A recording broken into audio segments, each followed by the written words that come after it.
Ayan guys, trabaho sa umaga, trabaho sa gabi. Andito nga kami ngayon nagkakarga guys. Gabi kasi talaga kargahan namin guys. Ayan, buti nga ngayon guys, maaga kami nagkarga.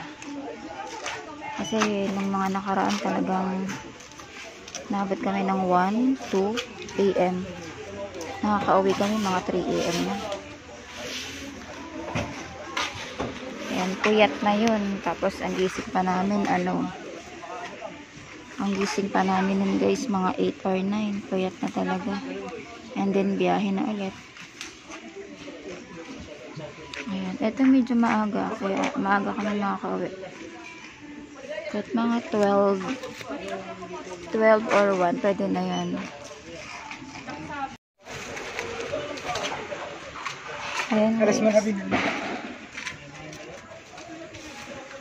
Ayan guys, nandito kami sa hub.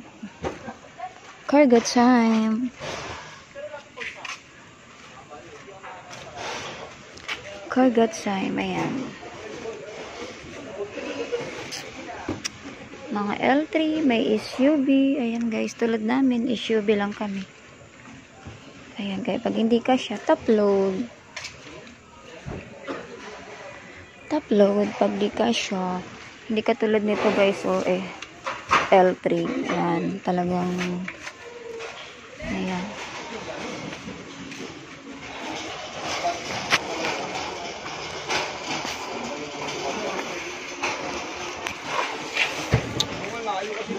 May maliliit, may malalaki din. Ayan guys, tulad nito, sobrang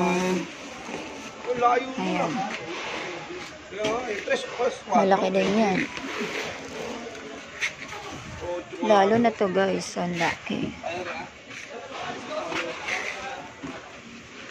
Sobrang laki. Lalo na yung isa, ayan.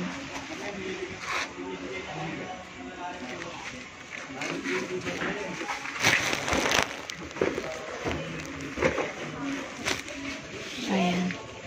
Ayan guys, hindi lang naman lalaki lang ang nagkakarga at tulad namin, magpartner kami, mag-asawa. Ayan, kaya kami dalawan mga asawa kami. Pero alam niyo guys, hindi naman to permanent itong karga namin guys May buwan na matumal. Ngayon, medyo maraming parcel.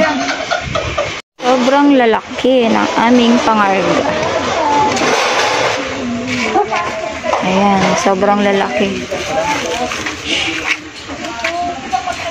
Ayan pa, basurahan. Ito pa, kutsyon. Kompleto. Power up. Wala na lang kaya